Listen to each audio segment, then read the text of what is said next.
bonjour à tous.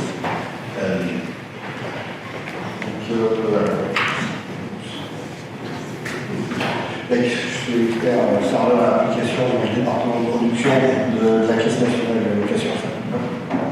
Voilà, c'est prêt. Excusez-moi.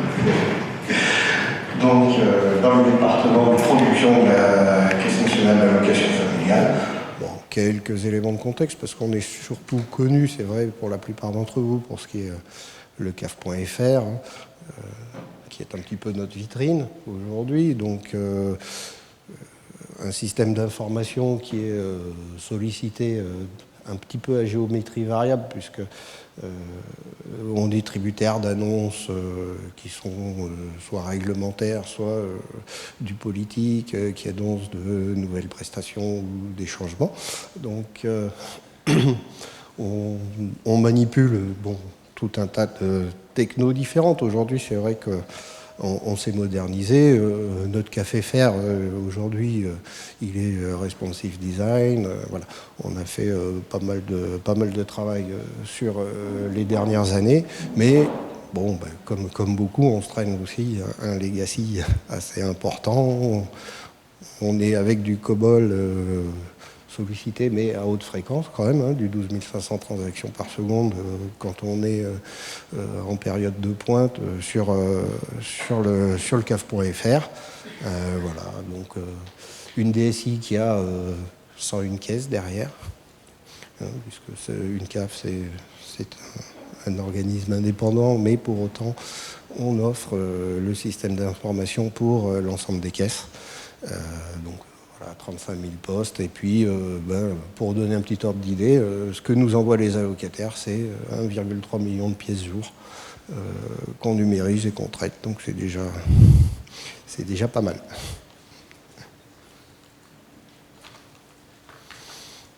Donc nous, la démarche à la base, c'était au début surtout la gestion de la release, parce qu'on était en difficulté sur le sujet. Justement parce que autour d'annonces, par exemple, politiques, eh bien, on est obligé de détricoter des versions applicatives, de ne pas mettre certains éléments en place ou de dire à la dernière seconde qu'on sort tel ou tel sous-ensemble de nos livrables parce qu'on ne veut pas les mettre. Et nous avions vraiment beaucoup de difficultés autour du sujet, donc c'est là qu'on s'est lancé dans l'époque autour de l'automatisation et de la gestion de la release dans son ensemble. Donc derrière, ce qui nous préoccupait aussi, c'est qu'on a un grand nombre d'environnements. Alors dans les personnes qui sont passées avant, c'est vrai que des fois, je voyais assez finalement peu d'environnement, de type d'environnement. Nous, je crois qu'on est un peu spécialiste d'empiler les choses. Donc, on verra ça après, mais c'est pas fait pour simplifier la tâche. Voilà, bon, donc quand on dit, je sais pas, des environnements de validation, de recettes, on a autant d'équipes différentes qui donnent des autorisations, ainsi de suite. Donc, comment réussir à mettre tout ça en œuvre, à essayer d'industrialiser tout ça et aussi rationaliser parce que c'est compliqué. Dans les objectifs secondaires, c'était que quand on a fait cette démarche-là, c'était aussi pour essayer de nous permettre d'avoir, si possible, un outil qui nous permette de masquer un peu toutes les technos qu'on a derrière, et puis nous permettre d'alléger les opérations de mise en production, puisque moi je vais surtout traiter de ce qui est application. Je ne rentrerai pas sur le sujet des infras comme le prédécesseur. Voilà. Donc on avait pas mal de challenges autour de ça. Quand on a fait ça, c'est bon, 2016, on a fait le tour de tous les leaders du marché à ce moment-là, sachant que la gestion de la release, c'était un petit peu le balbutiement. À ce moment-là, c'est des outils qui s'enrichissent encore aujourd'hui en permanence sur la gestion de la release. Donc c'est vrai qu'il y a on peut se remettre en cause sur le sujet, mais on verra que finalement, sur les choix que nous avons faits, nous sommes satisfaits.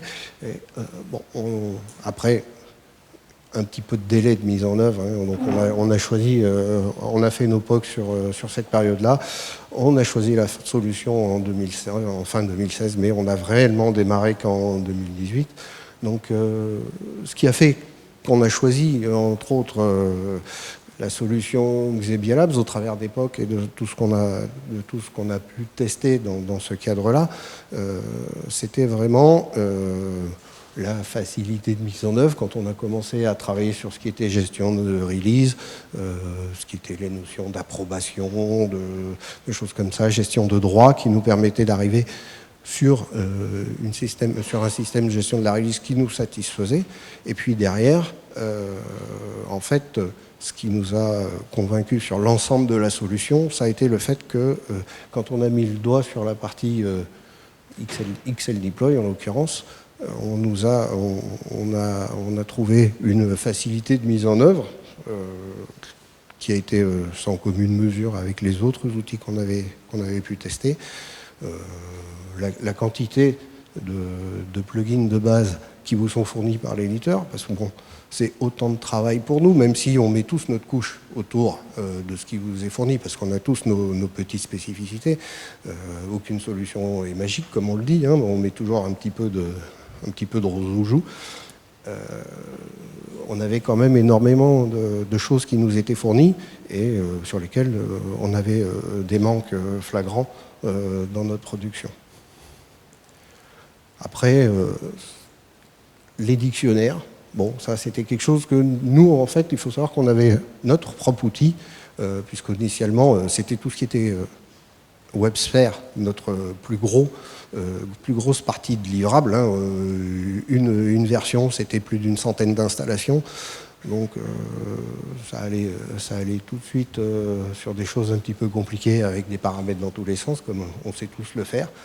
Et donc au niveau des dictionnaires, ça nous a permis de retrouver surtout une gestion facilitée pour bien comparer tout ce qui est dans les différents types d'environnements, bien aligner nos productions avec ce qui avait été pu faire dans les phases en amont, validation, recette. C'était ce qui nous intéressait là-dedans.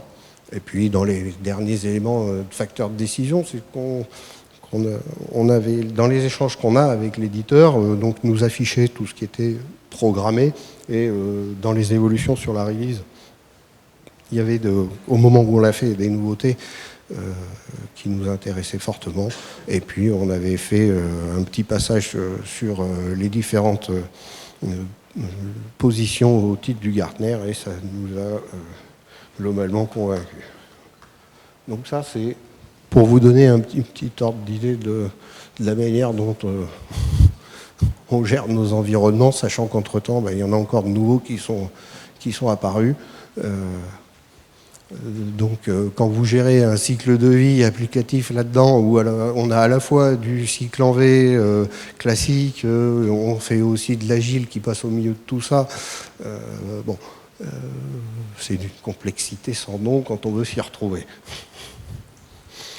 Voilà, donc nous, aujourd'hui, on est comme bon nombre dans une phase de transition où on a à la fois un data center et on monte du cloud. Alors pour l'instant on en a un, mais en fait on va avoir plusieurs fournisseurs de cloud, c'est déjà acté. Donc on multiplie la complexité. Voilà. Donc nous, comment on a implémenté ça chez nous, c'est rien que de très classique. Enfin, on revient tous un petit peu autour des mêmes outils, hein, que ce soit du Git, du GitLab, du Jenkins, du Nexus, voilà. Bon. Donc nous, on a extrêmement cadrer les choses pour nous faciliter la vie. Donc on a beaucoup travaillé sur la partie Jenkins pour avoir des templates très normés par rapport aux typologies de livrables que vous avez. que ce soit un livrable WebSphere, un composant applicatif microservice, un Angular ou des choses comme ça. Voilà, tout est normé pour nous permettre de rentrer le plus facilement possible dans le Moodle et d'appliquer derrière des règles de déploiement qui soient standards et donc le plus performant possible puisqu'on applique les mêmes règles à toutes les mêmes typologies de composants. Donc aujourd'hui, nous, dans ce qu'on fait, c'est que c'est Jenkins, en fait, au travers des workflows Jenkins, qu'on va à la fois alimenter XL Deploy en termes de livrables. On va aussi déclencher les installations automatiques au travers de ça pour les environnements de type de dev sur du continuous delivery. On fait de la même manière, on crée dans XL Release, quand on arrive sur des phases post-dev, les releases donc on crée la release technique et là on est en phase d'implémentation en fait d'automatiser les tests applicatifs dans XL Release quand on a publié parce que c'est un manque aujourd'hui, on n'a pas d'automatisation de tests, donc c'est ce qu'on est en train de faire. Voilà, donc nous, tel que nous utilisons la solution aujourd'hui, on a profité des dernières évolutions des produits et on fait l'effort d'essayer de suivre les évolutions de ce qu'apporte l'éditeur, parce qu'à chaque fois, même si ça nous a pris, ça nous prend un peu de temps, on s'y est toujours retrouvé. Donc là, dans les dernières versions de la solution Xebia, est apparu quelque chose qui s'appelle l'XL Exe, en fait. Nous, on utilise ça dans nos prémices de Ascode. Sur notre cloud, comme beaucoup, on fait du Terraform, on fait de l'Ansible. Sur la partie environnement de déploiement applicatif, pour l'instant, on exporte toutes les configurations XL Deploy au travers de ça sous des formats de fichiers YAML. Ça nous permet après de les stocker à l'extérieur, puis de les remodifier pour monter beaucoup plus vite de nouveaux environnements en appliquant ça sur le serveur XL Deploy. Donc c'est aujourd'hui un environnement Ascode dans l'XL Deploy, c'est du déploiement Ascode aussi, même si pour l'instant là on n'a pas tout à fait abouti. Et puis demain ce sera dans la mesure du possible de l'infrastructure Ascode pour ce qu'on arrivera à automatiser. Au titre de ce qu'on fait, ce qu'on a apprécié et ce qui nous a permis de traiter, par exemple, notre legacy COBOL en ne nous prenant pas trop les pieds dans le tapis, c'est tout ce qui est les systèmes d'orchestration du déploiement qui nous permettent de gérer les mises à jour sans avoir trop de difficultés sur l'ouverture de service, ne pas trop perturber la continuité de la disponibilité du SI. Bon, même si sur la partie Legacy et le COBOL, aujourd'hui, c'est vrai qu'on a quand même encore un certain nombre d'interruptions de service. On n'a pour l'instant pas réussi à vaincre ces derniers éléments d'indisponibilité. Bon, ce qui fait qu'on a un SI aujourd'hui où nous avons des périodes d'indisponibilité programmées. Et bon, il faut qu'on fasse avec. On fait du mieux pour pas pénaliser le moins possible les allocataires aussi sur la disponibilité du café fer, parce que bon, c'est jour et nuit, mais pour consulter votre dossier, vous avez besoin que notre legacy COBOL il soit accessible. Donc, des enjeux critiques de disponibilité, on a encore un petit peu de travail. Bon, pourquoi on cherchait un interface ou un outil qui en tout cas nous masque le plus de techno possible, c'est que on empile beaucoup les technologies, mais on dépile peu, chez nous en tout cas, ce qui fait que on se retrouve là, avec du WebSphere ND, du WebSphere Portal, de l'Oracle, du Process Server IBM, mais aussi du Service Bus Oracle, des technos comme du Liferay, là donc du Spring Batch maintenant, et puis du microservice avec du Spring Boot. Maintenant, depuis l'XL Deploy, on drive tout ce qui est nos mises à jour de bases et de schémas de données, que ce soit sur le PostgreSQL DB2 ou sur les bases Oracle. Voilà, on a tout interfacé au travers de ça pour nous permettre d'avoir une gestion la plus facilitée possible pour nos équipes de prod, qu'il n'y ait pas de questions à se poser. Donc c'est ce qui nous intéressait dans la solution, parce que ça nous fait gagner beaucoup de temps, même si après, voilà, c'est pas miraculeux, il y a des choses où on a besoin d'écrire nos propres plugins, mais c'est quelque chose de très simple. C'est finalement l'XL Deploy, c'est un moteur de règles. Vous dites je veux déployer quoi et comment, sur quelle machine cible. Donc j'ai des infras, un environnement, une appli, vous décrivez ce que vous voulez faire et comment vous voulez le faire. Et puis voilà, dès lors que tout ça est modélisé, ça va très très vite. Donc nous, aujourd'hui, en 2 ans, on a plus de 300 composants applicatifs dans l'XL Deploy, 2000 déploiements mois, et puis tout ça nous a permis de réduire aussi les temps de déploiement par rapport à ce qu'on faisait avant. Et dans ce qu'on attend pour l'année, c'est le travail qu'on fait en ce moment sur la prochaine version d'XL Deploy, ce qui est le Stitch, qui nous permettra, au travers d'une livraison applicative, de pouvoir faire aussi le provisioning machine.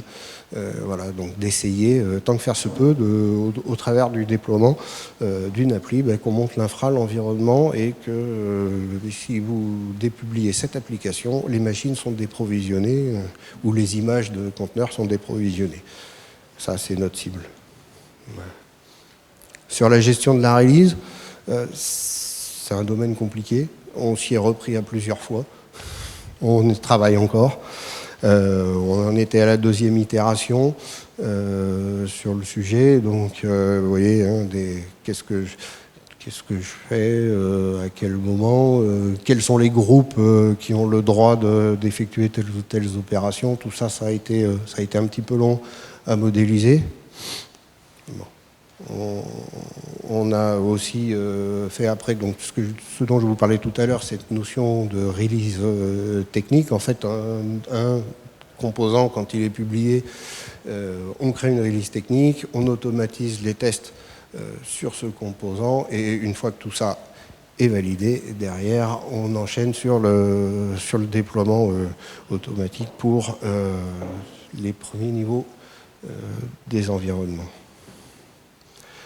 Mais donc on s'est remis en question parce que on n'arrivait pas à répondre au travers de ça à l'ensemble de nos problématiques sur la gestion de la release. Et il s'est avéré que l'éditeur nous a permis de participer à ce qui s'appelait un programme Early Adopter pour nous permettre de tester une nouvelle version du produit, et puis surtout de donner notre avis et d'essayer d'infléchir les décisions de l'éditeur sur ce qu'il pouvait mettre dans le produit. Donc ils ont introduit la notion de delivery. L'idée, c'est qu'une release, au travers de marqueurs, de track items, on dise qu'elle participe à tel ou tel type de delivery, ce qui collait bien avec la notion de changement en fait qu'on est en train de mettre en place, puisque au gré d'un changement de DSI, on a lancé une mission d'entreprise sur le release management, puisqu'on avait du mal à aboutir sur le sujet. Et la notion de changement recouvre la livraison donc d'un sous-ensemble de composants. Et bien, au travers de ces marqueurs, de cette track item, on arrivait à retrouver nos petits, à savoir qui participe à quoi. Parce qu'aujourd'hui, c'est très compliqué. Il faut qu'on demande aux développeurs, t'as fait ça pour qui, pourquoi, quand. Et c'était pas évident. Donc là, on attend de Xebia son soutien sur le sujet pour nous permettre de mettre ça en œuvre sur cette 3e itération sur la gestion des releases. Et j'espère qu'on va aboutir sur l'année. Dans les facteurs de réussite sur ce genre de sujet, alors sur la partie déploiement des applications et l'automatisation, nous, ce qui a été le vecteur d'accélération, c'est vraiment que on est normé au maximum tous nos types de déploiements, qu'on n'ait pas d'électrons libres, ce qui fait que tout le monde peut rentrer dans le moule et on couvre d'autant plus largement tous les types de livrables du SI, si bien entendu. Il y a des choses qui sont à faible fréquence et en très petit volume, c'est ce qu'on traitera en dernier. Nous, il nous reste bien encore quelques petits trucs qui traînent de droite, de gauche, mais globalement, on y est plutôt. Le Customer Success, c'est un choix qu'on a fait, on s'est fait accompagner là depuis sur ces deux dernières années par Xebia pour bénéficier de leur expertise sur aussi les évolutions et nous permettre d'avancer. Et c'est vrai que ça, c'est quelque chose au titre des personnes qui utilisent la solution qu'on apprécie vraiment tous, parce qu'on a des échanges de qualité, et puis comme on peut participer, enfin en tout cas donner son avis sur les évolutions et sur ce qu'on aimerait voir dans les produits, c'est pas mal. Je disais sponsoring parce qu'en fait on a vécu DSI, un petit souci, c'est qu'on a eu des départs à retraite et un changement de DSI et on s'est retrouvé dans une période de flottement et on n'avait plus personne pour nous porter, surtout sur la gestion de la release. Et ça c'est vraiment primordial. Donc là, ce qui a été bien pour nous, c'était donc ce changement de DSI qui a décidé de faire cette mission d'entreprise sur le release management, mais sans ce genre de soutien, aboutir sur ce genre d'outils qui remet complètement en cause votre organisation et le fonctionnement de vos équipes, c'est très compliqué. Voilà. Merci. J'ai le chef, désolé, j'ai débordé un peu. C'est pas grave.